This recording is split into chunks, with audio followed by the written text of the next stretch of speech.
The Mossad. Most of us know them, some of us love them. But I hope we can all agree they give us consistently entertaining stories, be it tactical cross-dressing or tactical hypnotization. But things weren't always like this, because the early years of the Mossad were essentially embarrassing failure after embarrassing failure. And there isn't a much better example of this than the Mossad's first ever operation, Operation Bren.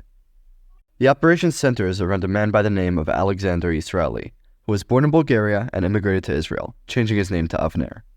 He joined the Israeli Navy and quickly climbed the ranks, becoming a high-ranking officer in charge of developing new technology for the Navy. But when it came out that Israeli was involved in multiple instances of fraud and embezzlement, Israel demanded Israeli appear in court. But he had a better idea. He fled the country and went to Italy. Israeli, desperate for money, went to the Egyptian consulate in Italy and gave them a huge amount of state secrets in return for money. He told them if they took him to Egypt, he would tell them everything he knew if they were willing to pay for it. The Egyptians agreed to the deal. When news of what happened reached Mossad spies, they realized that they were going to have to act quickly and launched Operation Bren, the first ever Mossad operation. At first, the Mossad wanted to send an assassination team to kill Israeli, but Mossad chief Isser Harel quickly put an end to that idea. He said that having the first Mossad casualty be a Jew would kind of set a bad precedent. Harel instead suggested bringing him to Israel, where he would stand trial for treason. Now, here's a piece of advice. If you ever find yourself as the chief of the Mossad attempting to kidnap someone from Europe to Israel, there is a tried and tested strategy that has worked more times than I can count. Use a beautiful woman. Yisraeli had had many affairs with many women, and the Mossad knew about that, so they sent a beautiful female agent to seduce him. She invited Yisraeli for a nice romantic ride in her car. When he walked into the car, an agent hiding in the back seat knocked him unconscious with a chloroform napkin. The agent stuffed Yisraeli into a duffel bag and put him on a plane to Israel. The plane made a few refueling stops, and at each one they would inject Yisraeli with some sedative to prevent him from regaining consciousness. When they finally arrived in Israel, they realized that they had a slight problem.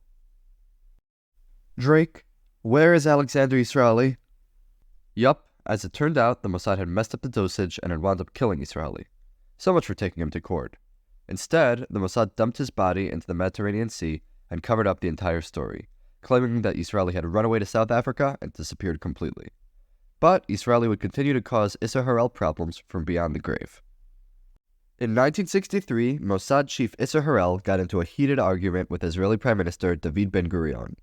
Harel threatened to resign if Ben-Gurion didn't give in, and Ben-Gurion was like, "Alright dude, resign, I really couldn't care less." And Harel was like, "Wait, you weren't supposed to say that. Can we start this conversation from the beginning?" And Ben-Gurion was like, "No, get out of my office." And so ended the career of Isser Harel as head of the Mossad. He was replaced by a friend of Ben-Gurion, Meir Amit, and he was bitter about it till the day he died.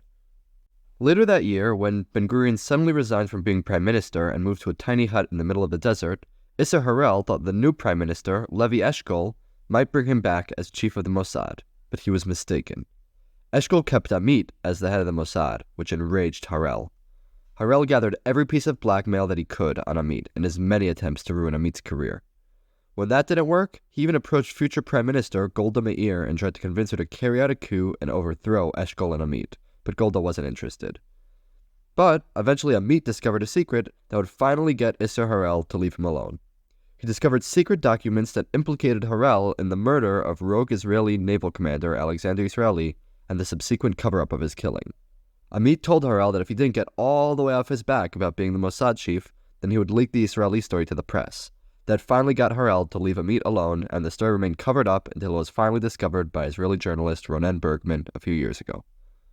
So, what's the takeaway from this story? Well, I think outsiders tend to think of the Mossad as this sort of above-earth entity, and not as a group of humans who can and do make mistakes. This was far from the worst mess-up in the Mossad's early years, and was far from the most heated moment in the shadowy world of Mossad internal politics. If you want me to go more into the history of Mossad politics, I'll probably make a different video about that. But essentially always remember that behind every organization on Earth are human beings, and humans tend to act in a certain predictable way.